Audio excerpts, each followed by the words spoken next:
Olá, queridos, graça e paz.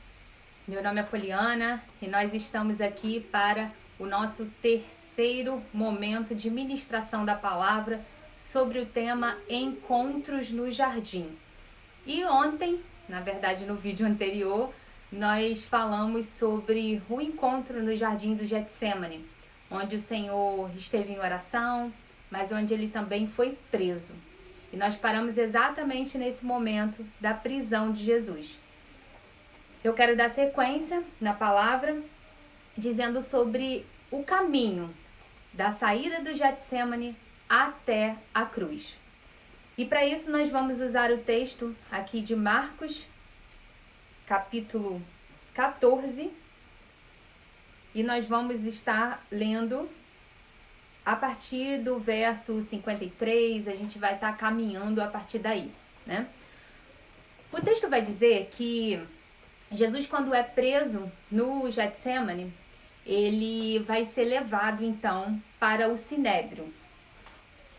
E hoje eu estou com uma expectativa ainda maior assim, no meu coração, acredito porque a mensagem da cruz é a mensagem redentiva, né? É a mensagem, quando se fala em cruz, se lembra, logo se remete ao sacrifício de Jesus. Mas existe muita coisa até chegar à cruz e depois da cruz. E quando Jesus, ele sai ali do Getsemane preso, né? A primeira coisa que ele vai passar é por um momento de acusação. Nós vamos ver que ele é levado ao Sinédrio.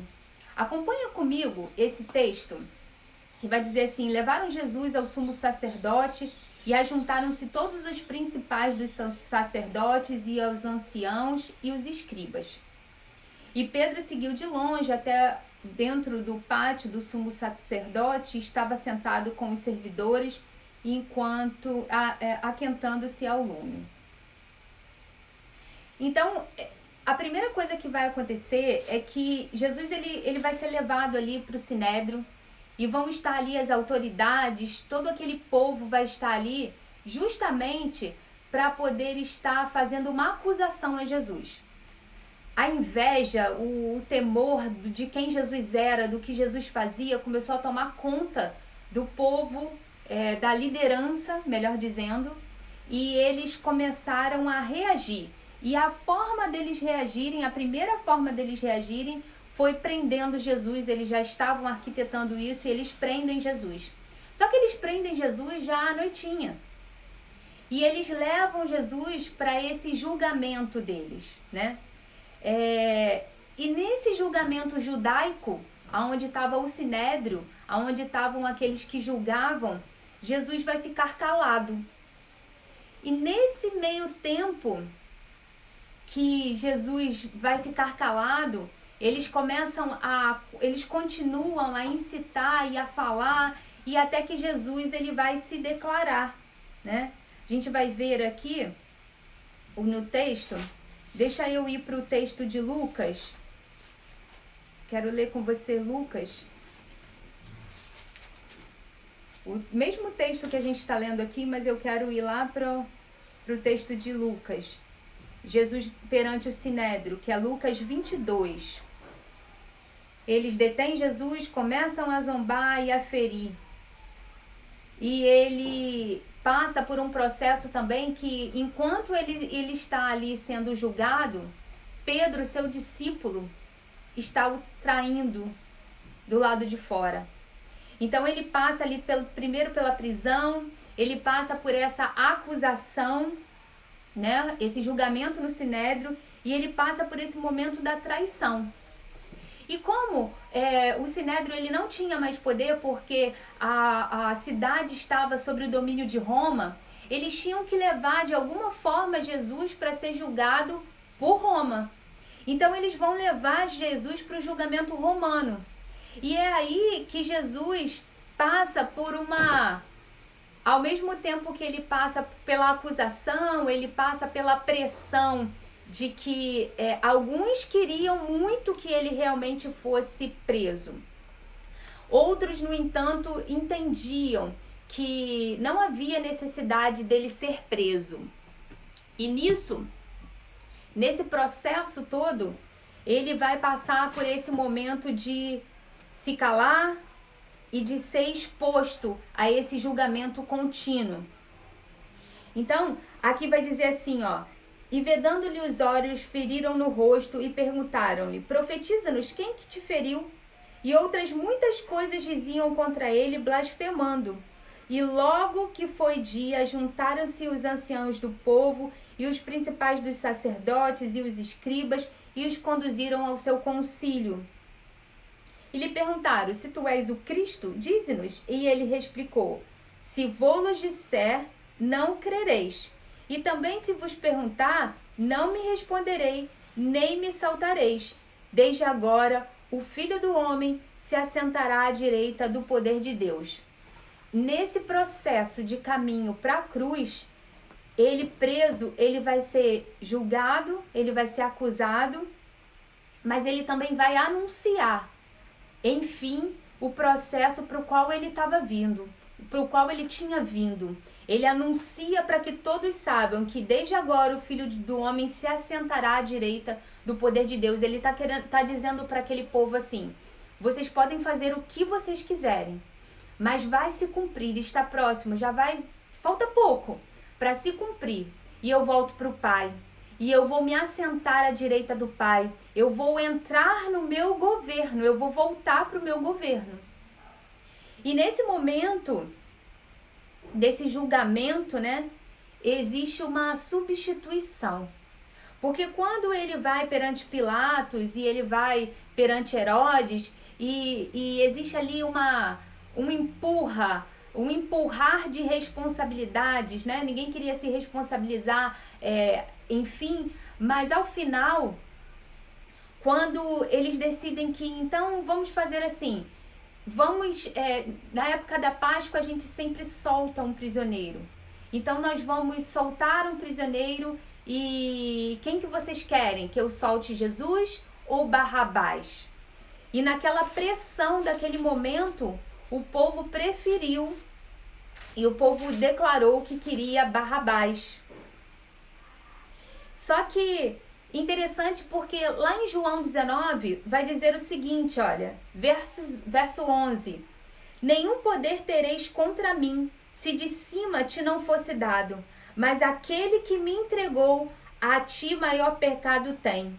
Quando ele está de frente de Pilatos, e existe aquela guerra, né, de quem tinha poder, de quem iria executar algo.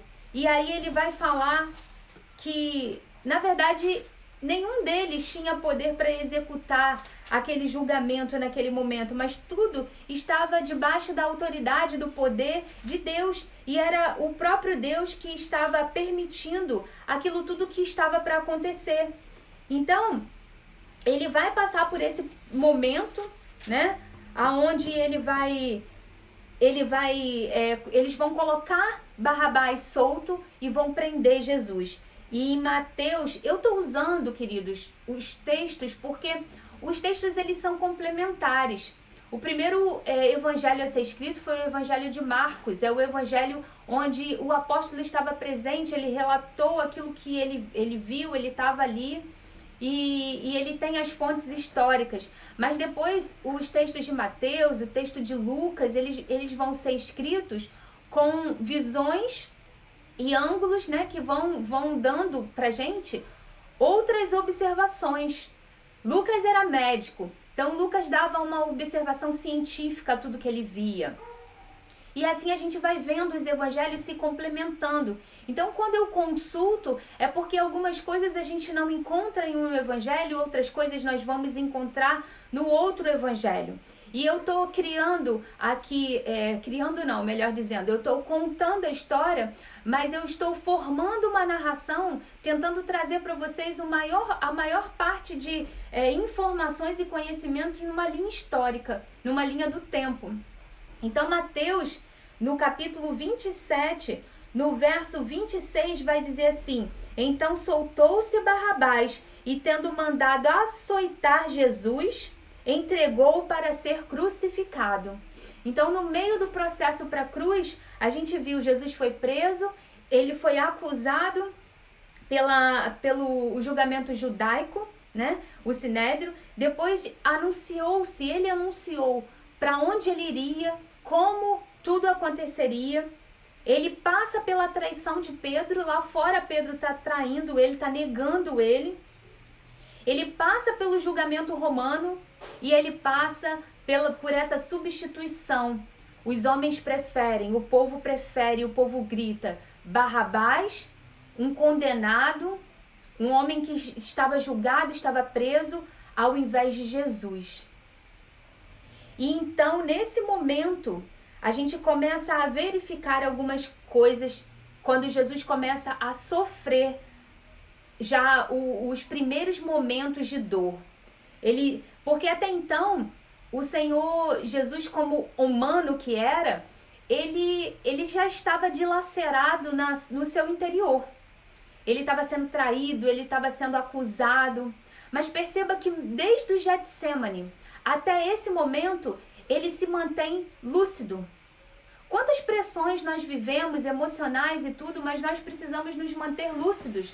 Nós precisamos nos manter equilibrados. E emocionalmente Jesus era alguém equilibrado e ele mantém esse equilíbrio. Ao ponto de que durante toda a acusação, mesmo sendo substituído por Barrabás, ele vai declarar quem ele é.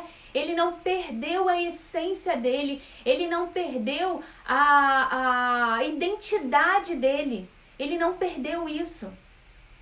Mas eu quero que você veja, em Mateus 27, continuando a leitura, vai dizer no verso 27 assim: E logo os soldados do governador, conduzindo Jesus à audiência, reuniram-se junto dele, toda a corte, e despindo, cobriram com uma capa escarlate.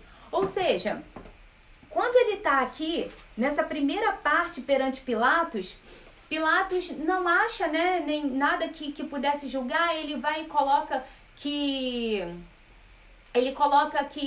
Jesus, para o povo, ele coloca a opção deles voltarem atrás, e eles não voltam atrás naquilo. Eles querem que Jesus seja condenado, e ele então faz o seguinte: ele manda vestir Jesus, a acusação era que Jesus se declarava rei dos judeus. E ele estava sendo condenado por isso. Então eles colocam uma capa vermelha, como de um manto de um rei, e ele manda de volta Jesus. Então ele coloca essa capa escarlate, e tecendo uma coroa de espinho, puseram na cabeça, e em sua mão direita uma cana, e ajoelhando-se diante dele, diziam: Salve, ó Rei dos judeus. Ele passa a viver um momento de zombaria. As pessoas começam a zombar de Jesus naquele momento, começam a expor o corpo dele. E cuspindo nele, tiraram a cana e batiam-lhe na cabeça, e depois de o haverem escarnecido, tiraram-lhe a capa, revestiram-lhe as vestes e o levaram para ser crucificado. E aí começa o processo da crucificação. Só que o processo, como eu li lá em João 19, o processo ele é iniciado e liberado pelo céu, né? Se Deus não tivesse permitido, Jesus não passaria por isso, ele não passaria por esse processo. E aí, no processo da crucificação, eu tô dando essa volta pra gente chegar no jardim, porque é impossível pular. Vai dizer que quando saíam, encontraram um homem sirineu chamado Simão. E eles pararam esse homem e fizeram esse homem levar a cruz por Jesus. Naquele tempo, o condenado ele era obrigado a levar a sua própria cruz. Só que Jesus já tinha sido tão machucado, ele já estava debilitado no seu corpo, ele já tinha sido apunhalado, ele já tinha sido, já havia no corpo físico dele um desgaste. E no processo, que tudo indica pelos historiadores que esse momento tenha sido na Via Dolorosa, eles encontram um homem chamado Simão Cirineu. Cirineu não é o sobrenome, Cirineu é a cidade, referência da cidade dele, né, de Cirene, que fica no norte da África. E ele ajuda Jesus a carregar essa cruz por um período. Vamos trazer a aplicação agora, já a partir de agora, para a nossa vida, né? O momento da via, né? O momento saindo do Getsêmani para chegar até a cruz, é o momento onde Jesus já passa por alguns processos de traição, de acusação, de exposição, de substituição, né? Ele foi substituído, ele foi traído. Quantas vezes, queridos, nós estamos em um processo vivendo tudo isso, mas a gente não identifica que é porque nós estamos caminhando para a cruz. Como assim? Existem momentos que nós precisamos ir para a cruz. Nós precisamos levar a nós próprios. Nós precisamos entregar situações, nós precisamos pregar lá na cruz. Existem pecados que ainda hoje nós cometemos que nós esquecemos que a cruz continua com o mesmo poder de liberar o sangue. Poliana, você está falando uma heresia. Não, querido. A cruz, ela é disponível eternamente. Toda vez que eu peco, eu vou até Jesus. E quando eu vou até Jesus e eu confesso, o problema é que nem sempre a gente vai até Jesus e muito menos a gente confessa e muito menos se arrepende. Porque o arrependimento, ele não é só, eu tenho aqui, eu me senti, eu acho que eu preciso falar, eu preciso pedir perdão. Mas o arrependimento é para deixar. Lembra quando Jesus ministrou a mulher e disse, eu não te condeno, vai e não peques mais. Ela precisava deixar. Então, no processo de pecado, eu preciso relembrar que na cruz o Senhor resgatou. Eu fui ministrar ao meu filho sobre pecado e ele falava assim, mas será que Jesus me perdoa? E eu falei, ele já te perdoou, agora você precisa se perdoar. E eu falei para ele assim, deixa eu te explicar como é o processo do perdão. E eu peguei uma folha em branco e eu falei para ele, me diga quais são os seus pecados, o que você fez? E ele lhe falando e eu anotei os pecados. E quando ele acabou de falar, eu falei para ele assim, sabe o que aconteceu? Jesus, quando estava na cruz, e eu ainda vou chegar lá, né? Mas eu preciso ministrar isso para você nesse momento. Quando Jesus está lá na cruz, o diabo vem até Jesus assim, ó, com um papel, coloca diante dele e fala aqui, ó, tudo que ele tá fazendo, ó, aqui, tudo que a Poliana pecou, ó, tudo que ela fez, o escrito de dívida. O escrito de dívida foi mostrado ali. E naquele momento que o escrito de dívida, eu vou precisar pegar meu papel. O escrito de dívida foi rasgado, o escrito de dívida vai ser apresentado, Jesus vai pegar e vai rasgar aquele escrito de dívida. E a partir do momento que Jesus rasga aquele escrito de dívida, ele lança no mar do esquecimento para nunca mais voltar lá e pegar. Quem volta lá e pega somos nós. Porque na nossa imaginação a gente pensa assim, ele ainda se lembra, mas ele na verdade não lembra. E a gente vai ver aqui por que ele não lembra. Só que nesse processo de chegar à cruz, a gente passa por alguns processos também. E você tem que identificar que quando você precisa ir até a cruz, talvez isso tudo aqui que Jesus passou, você passe na sua vida e sejam possíveis impedimentos para você chegar lá na cruz. Mas isso não pode te parar. É propósito do Senhor, você precisa chegar à cruz. Então Jesus vai chegar à cruz e eles vão colocar Jesus ali e ele vai chegar no lugar chamado Gólgota. E é aí, basicamente, que começa a nossa pregação. Deixa eu te dar uma explicação. Você vai falar assim, Poliana, mas o Gólgota não era um jardim. Sim, não era um jardim. O Gólgota era um monte, chamado também de Monte Calvário, em aramaico, né? Que significa Gólgota. E o termo significa caveira. Inclusive disse que geograficamente parecia uma caveira. Era uma colina que continha uma pilha de crânios. Era um lugar que se assemelhava a esse crânio. Só que o que acontece?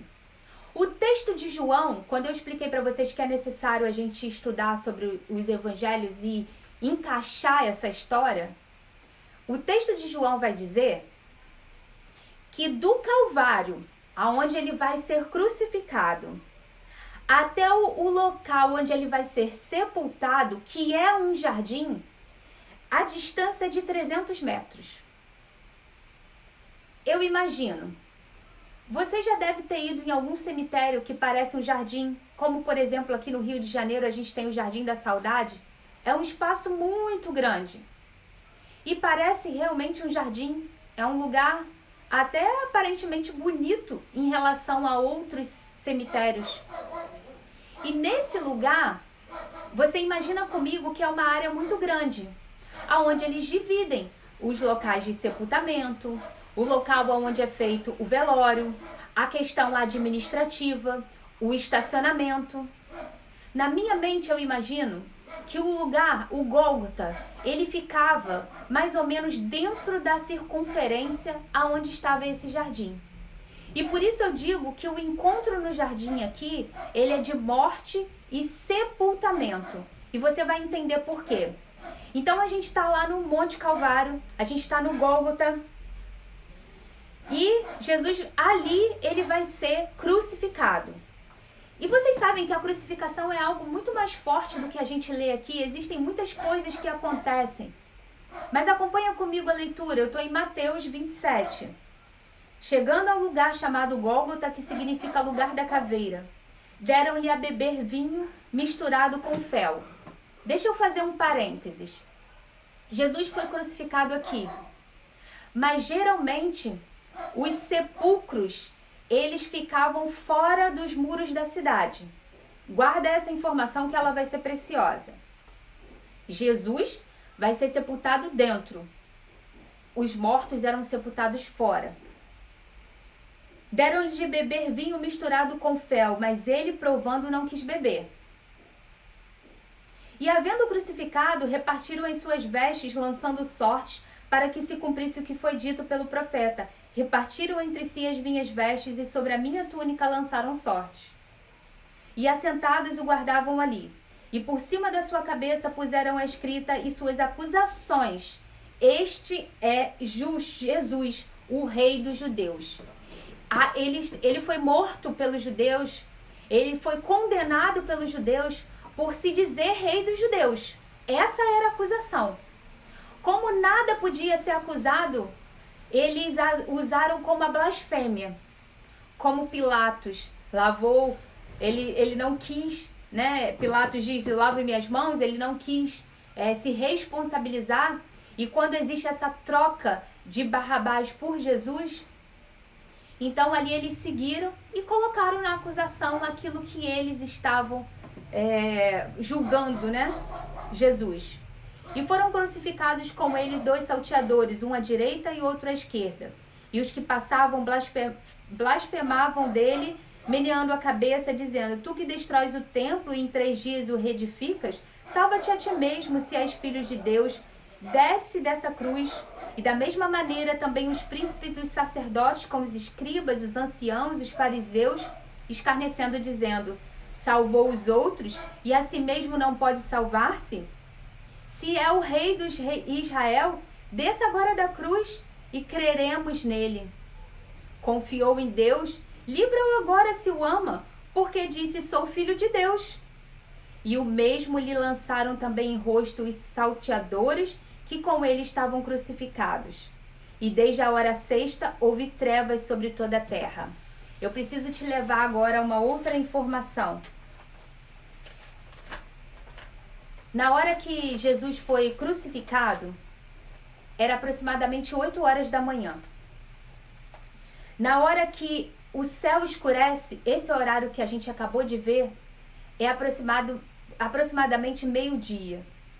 Em todos os relatos, a gente não vai ver Jesus se justificando, se defendendo das acusações. Você lembra que no vídeo anterior nós falamos sobre o Getsemane, e lá Jesus falou para Deus: se possível for, passa de mim esse cálice. E ele pediu, não foi uma vez só. Lá ele pediu, ali na cruz não. Ali na cruz ele já tinha a certeza de que o tempo estava andando de forma regressiva. Estava chegando agora o tempo apropriado para o cumprimento. de tudo aquilo que ele tinha vindo fazer, que na verdade se resumia na sua entrega. Ele não estava ali forçado. Se ele quisesse, ele sairia da cruz. O poder dele era muito maior. Se o Senhor quisesse, ele enviaria miríades de anjos para defendê-lo, assim como lá no Getsêmani ele falou isso. Mas ele não iria fazer isso. Mas quando dá meio-dia, o céu se escurece. A palavra vai dizer que há trevas. Trevas. E nesse momento, onde as trevas tomam conta de tudo, imagina o temor daquelas pessoas. Se coloca no lugar daqueles homens, daquelas mulheres, daqueles religiosos, daqueles governadores. Era dia, meio-dia. É a hora que a gente diz que o sol está a pino, né? Ele está exatamente batendo ali onde você não tem sombra. Mas naquele dia, naquele momento, havia trevas. Talvez as pessoas não conseguissem se enxergar direito, andar direito. Tudo parou. Ninguém podia continuar fazendo suas obrigações porque aquele momento parou. E então, vai dizer o seguinte: e desde a hora sexta houve trevas sobre toda a terra até a hora nona. Perto da hora nona, que significa às 15 horas, exclamou Jesus em alta voz dizendo: Eli, Eli, lema sabachthani, isto é, Deus meu, por que me desamparaste? Essa é a única fala de Jesus ali na cruz, antes dele se entregar. Ele vai falar, ele vai fazer uma exclamação, porque naquele momento ele vai sentir, ele está sentindo o fardo do pecado, da humanidade. Naquele momento ele recebeu, porque ele tinha que vir como homem, e como homem que não pecou, que não conheceu o pecado, ele recebe todo aquele peso do pecado. Todos os pecados que foram escritos aqui, ó, por mim e por você, assim como pelo meu filho, aqueles pecados estavam vindo agora sobre peso, sobre Jesus. E ele clama ao Pai ali naquele momento: por que me desamparaste? Porque naquele momento ele era o homem se entregando. Glória a Deus por isso, queridos. Glória a Deus por isso. Eu não sei se você consegue sentir a intensidade, se você consegue discernir a intensidade, a profundidade dessa palavra. E alguns que ali estavam ouvindo diziam: ele chama por Elias.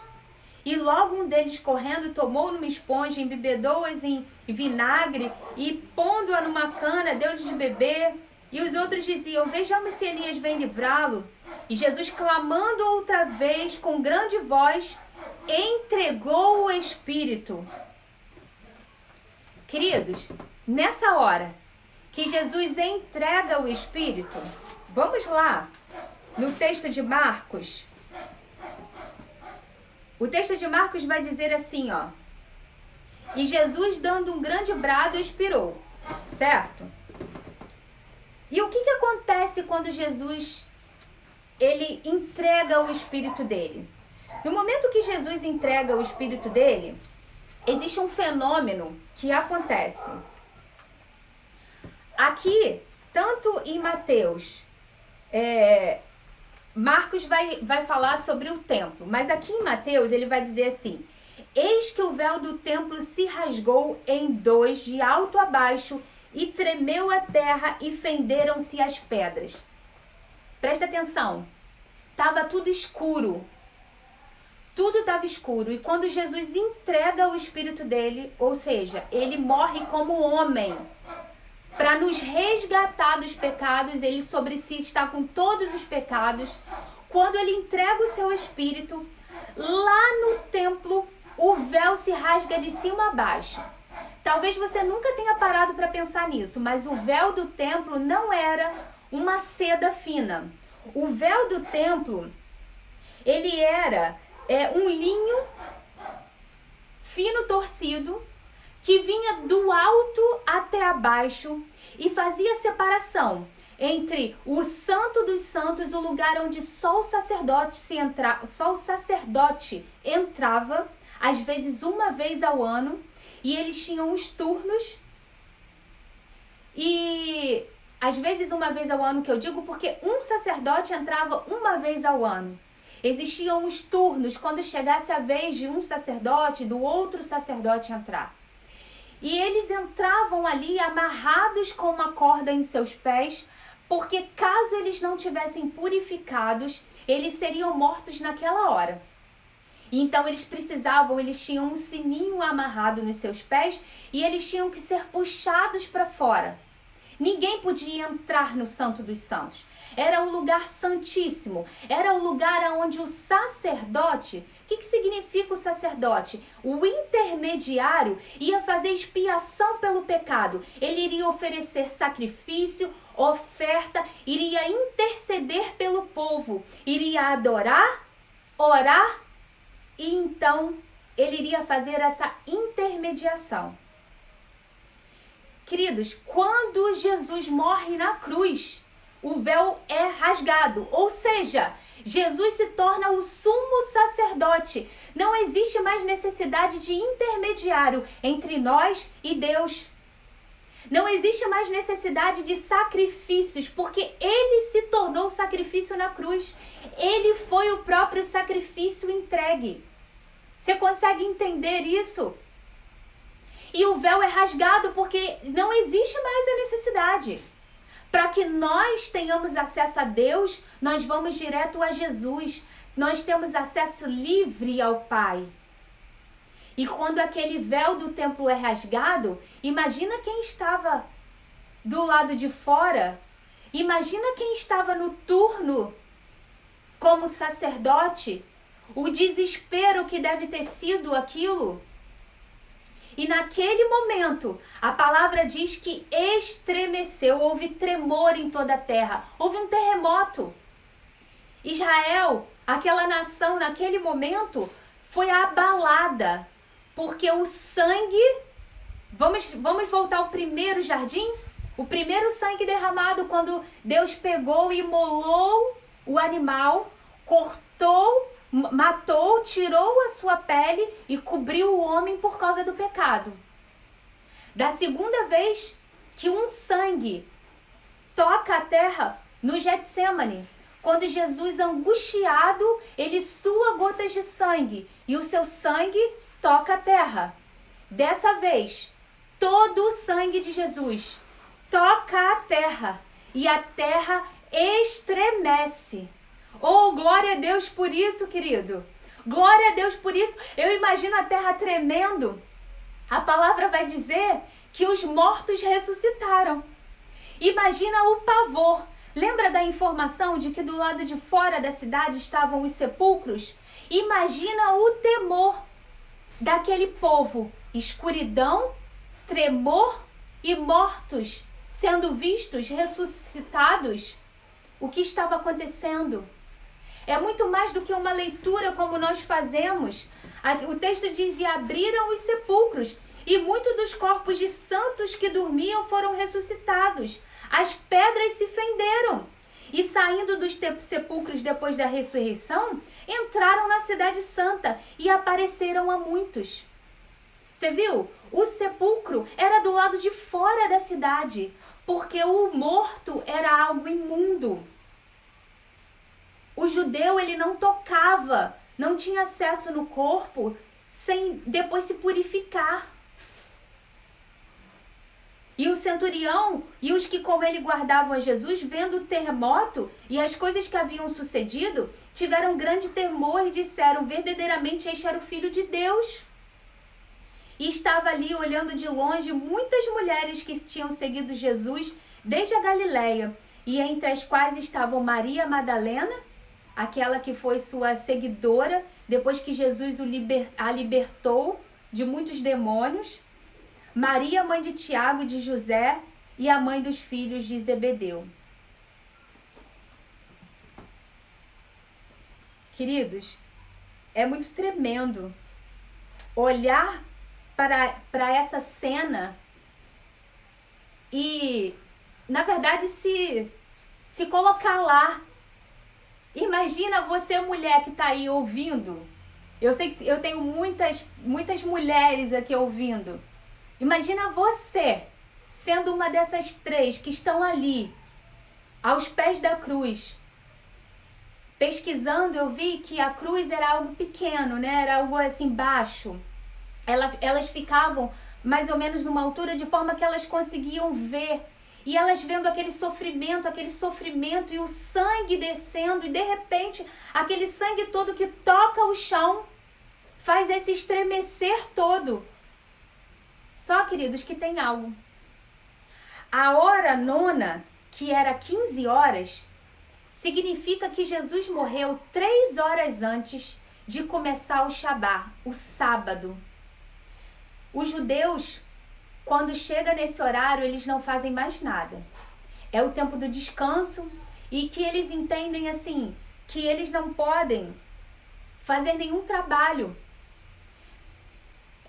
Estudando sobre isso, hoje, atualmente, o povo judeu que precisa, por exemplo, usar elevador, se eles forem em algum lugar que tenha que usar o elevador ele é programado a partir desse horário que ele tem que parar de andar em andar, tanto subindo quanto descendo. Eles não podem nem tocar num botão para poder ser enviados ao lugar que eles querem. O que isso significa? Significa que aquele corpo não poderia ficar exposto ali, ele já não poderia ficar exposto, mas também significa que não haveria tempo hábil para fazer todo o processo de unção do corpo de Jesus para que ele pudesse ser retirado e, enfim, ele ser sepultado. Então, o que aconteceu? Se a gente for analisar, você lembra? Deixa eu pegar um texto aqui. Marcos 14. Deixa eu conferir aqui. Marcos 14. Se eu não me engano, é isso? Marcos 14, de 3 a 9. Isso. Jesus está em Betânia no jantar. E quando Jesus está em Betânia no jantar, né? Diz assim, ó. Estando ele em Betânia, sentado à mesa, em casa de Simão, o leproso, veio uma mulher que trazia um vaso de alabastro com um unguento de nardo puro de muito preço e, quebrando o vaso, derramou sobre sua cabeça. E alguns houve que em si mesmos se indignaram e disseram: para que esse tipo de desperdício de um unguento? Porém, podia vender-se por mais de 300 dinheiros e dar-lhes aos pobres, e bramavam contra ela. E Jesus disse: deixai, para que a molestais? Ela faz-me boa obra. Porque sempre tendes os pobres convosco, e podeis fazer bem quando quiseres, mas a mim nem sempre me tendes. Esta fez o que podia, antecipou-se a ungir o meu corpo para a sepultura. Em verdade vos digo que em todas as partes do mundo onde o evangelho for pregado, também o que ela fez será contado para sua memória. Quantos anos depois? E nós estamos aqui, eu estou aqui pregando a palavra para você e eu estou lembrando essa história, assim como Jesus profetizou. Porque antes que ele fosse morto, houve um ato simbólico, profético, de que essa mulher ungiu o corpo de Jesus, da cabeça aos pés. Porque quando ele foi morto, não houve tempo dele ser ungido. O texto vai dizer que o corpo dele, imagina a correria, a dispersão de todo mundo e aquele corpo lá estendido. Daqui a pouco era sábado e eles tinham que tomar uma providência. E aí vai dizer o texto o seguinte, ó. Vou continuar a leitura em Marcos.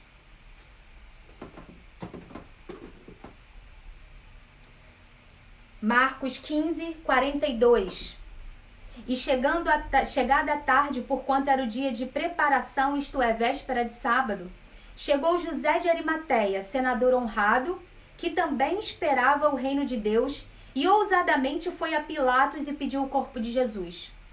E Pilatos se admirou de que já estivesse morto. Dizem que a morte de cruz, eles costumam levar 3 dias. Jesus morreu em cerca de 6 horas. E aí quando Pilatos fica surpreso disso. E chamando o centurião, perguntou-lhe se havia muito do que tinha morrido. E tendo-se certificado pelo centurião, deu o corpo a José, o qual comprara um lençol fino, e tirando-o da cruz, envolveu nele, e o depositou no sepulcro lavrado numa rocha, e revolveu uma pedra para a porta do sepulcro. E Maria Madalena e Maria, mãe de José, observavam onde o punham. Vamos agora em João? João diz assim, olha. E eu vou correr porque o tempo já foi, né?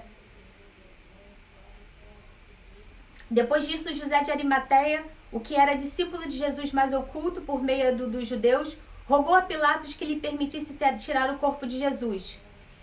E Pilatos lhe permitiu, então foi, tirou o corpo. E foi também Nicodemos. Lembra de Nicodemos? Aquele que anteriormente se dirigira à noite a Jesus, levando quase 100 libras de um composto de mirra e aloés.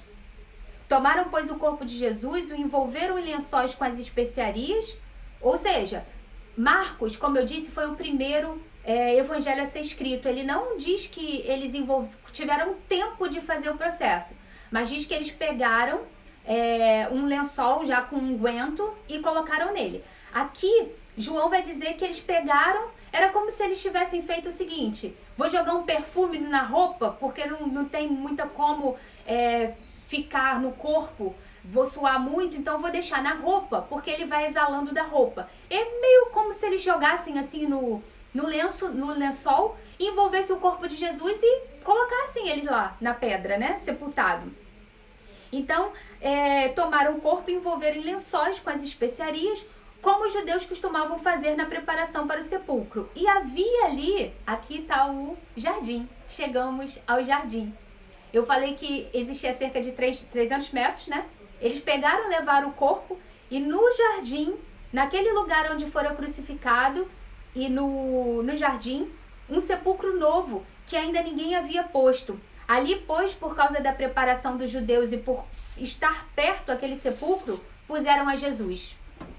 Os outros homens todos eram postos para fora da cidade, sepultados para fora. Jesus não. Jesus foi sepultado em um jardim dentro da cidade, bem próximo ao local da sua morte. O que isso nos mostra? Nos mostra que quando Jesus foi sepultado, ele já tinha recebido essa unção. Ele já tinha recebido essa graça. Mas é interessante porque o texto ainda vai contar que... Eu vou resumir aqui, não vou ler com vocês, mas você depois lê, você acompanha nos evangelhos. O texto vai dizer o seguinte, que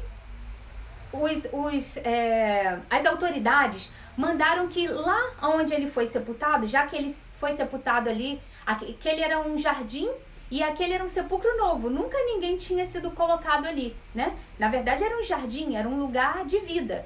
Mas existia um lugar novo ali e eles colocaram Jesus, porque José de Arimateia era um senador, era um homem rico, era um homem influente. Então ele pega o corpo de Jesus, cuida do corpo de Jesus, não deixa o corpo de Jesus exposto e vai guardar o corpo de Jesus. Só que os governadores da época, eles, para terem a certeza de que ninguém ia lá tomar o corpo de Jesus, porque eles ouviram o ensinamento que Jesus disse que ressuscitaria, eles mandam colocar uma pedra, um selo e uma escolta. Imagina o cenário: vou guardar um morto, vou guardar um corpo.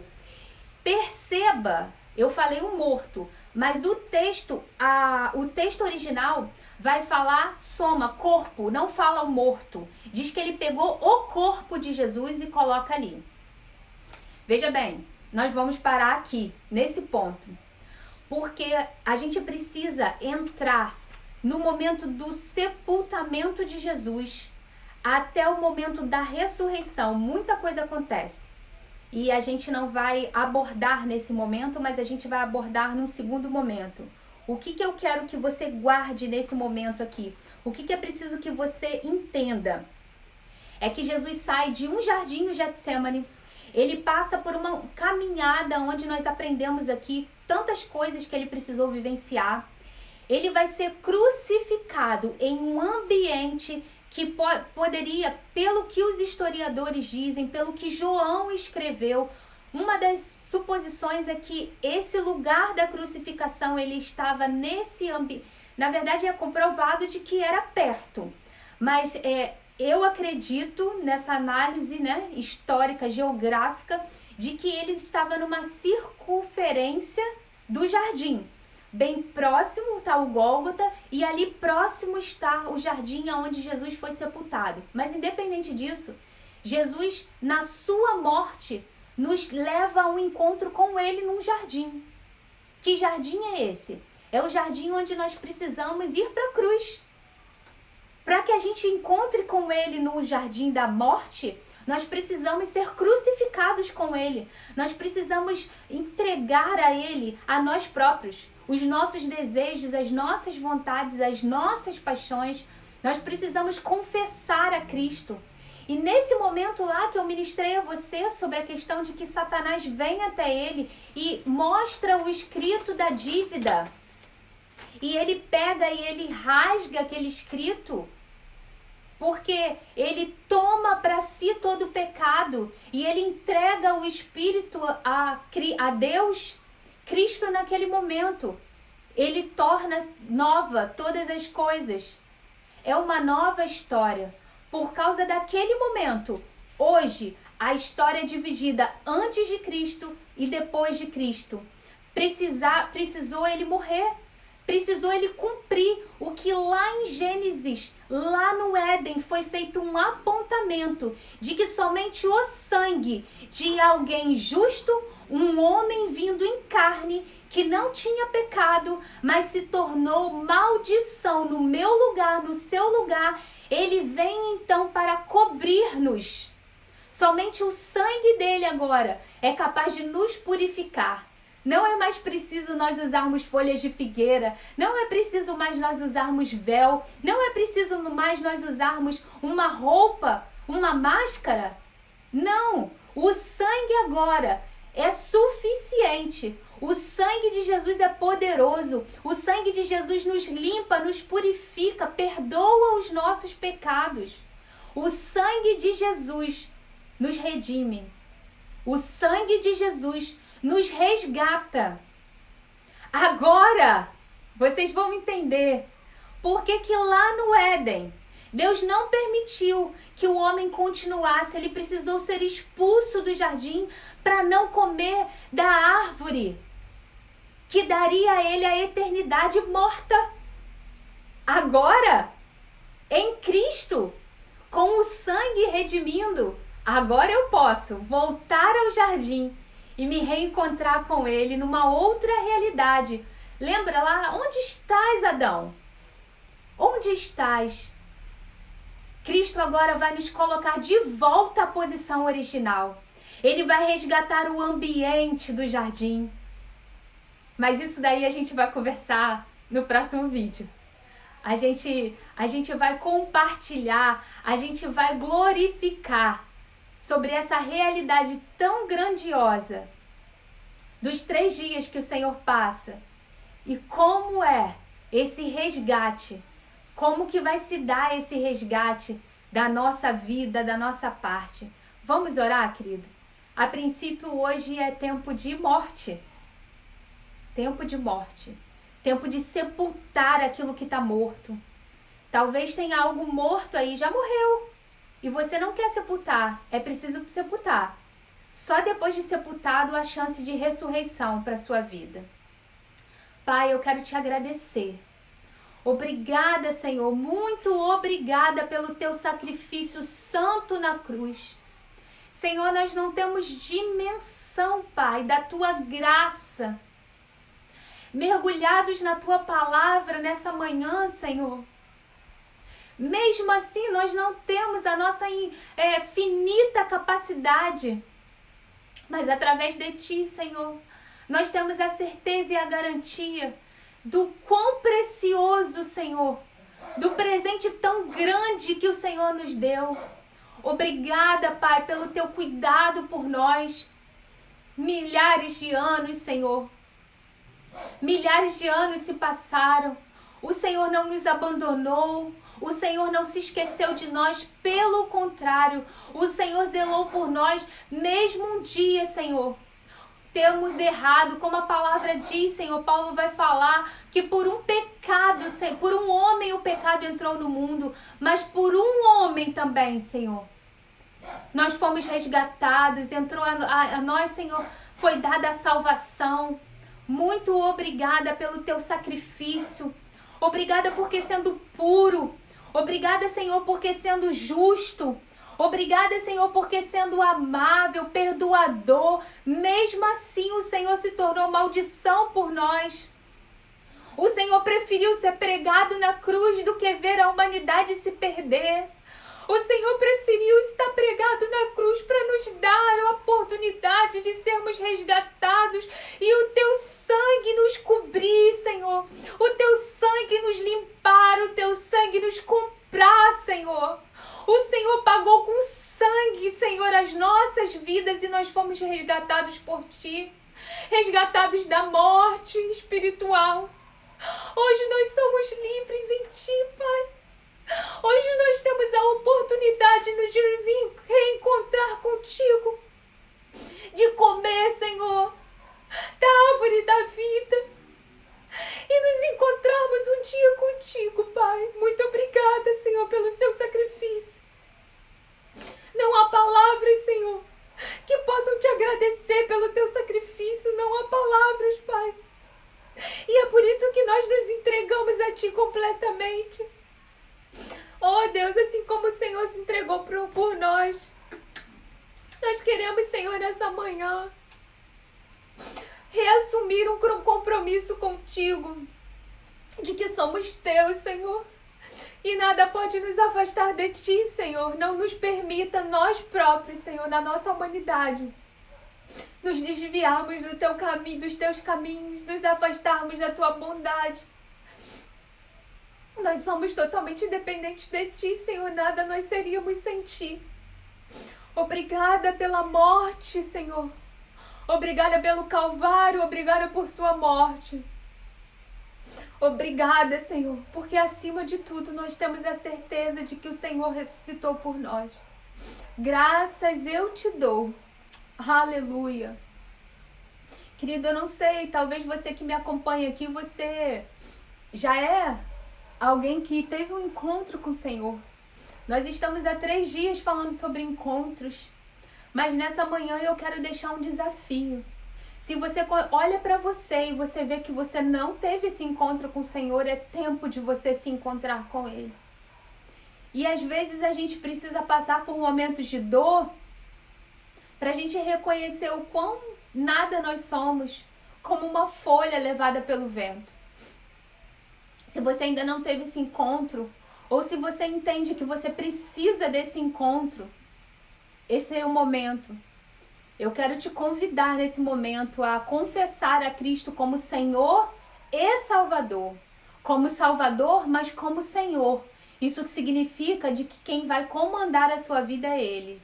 Quem vai ser o seu dono é Ele. É Ele que vai saber e sabe o que é melhor para você.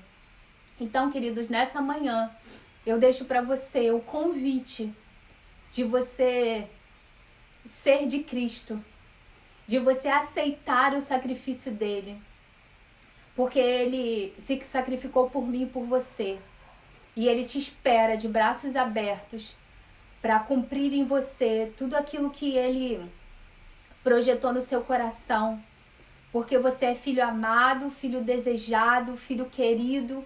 E foi por você, e assim como foi por mim, que ele se sacrificou naquela cruz, derramando todo o seu sangue. Nada sobrou. Todo o seu sangue foi derramado por nós na cruz do Calvário. Essa manhã é uma manhã de salvação para a sua vida. É uma manhã de morte para o mundo, mas para você viver um novo tempo com Cristo. Se você quer essa experiência, não digo uma experiência como outra qualquer, talvez uma experiência de conhecer um lugar, de beber alguma coisa, de fazer algo, mas se você quer realmente estar mergulhado em Cristo, de você se entregar totalmente, você pode mandar mensagem, você pode ir lá no post desse chamamento para essa live, você deixa seu nome, ou me chama no privado, deixa seu telefone, eu vou entrar em contato com você, eu vou orar com você e vou procurar um lugar próximo ou um pastor próximo a você para você estar sendo ministrado. Você não está sozinho, você tem uma família, sinta-se Bem-vindo à família de Cristo, nós somos teus irmãos, todos que estão aí assistindo com você nesse momento também são seus irmãos. E nós te recebemos de braços abertos. Seja bem-vindo. Deus abençoe sua vida, Deus abençoe sua casa. A você que tem nos acompanhado nesse processo, nesses encontros, a minha oração é que Deus você realmente se encontre dentro de você, em todas as áreas. Que sejam encontros extremamente profundos e reveladores. Que essa experiência seja uma experiência transformadora, ao ponto de que você não vai precisar buscar novas experiências. Ela será suficiente para te preencher por completo. Deus abençoe sua vida, Deus abençoe a sua casa. E amanhã, no próximo vídeo, nós vamos falar sobre a ressurreição. O encontro no Jardim da Ressurreição. Eu já ministrei essa palavra no Dia das Mulheres. Tá disponível aí no YouTube, é só você procurar. Mas amanhã, no próximo vídeo, nós vamos estar ministrando de forma aprofundada sobre o Jardim da Ressurreição. Amém? Deus abençoe, queridos. Até a próxima, nosso próximo encontro.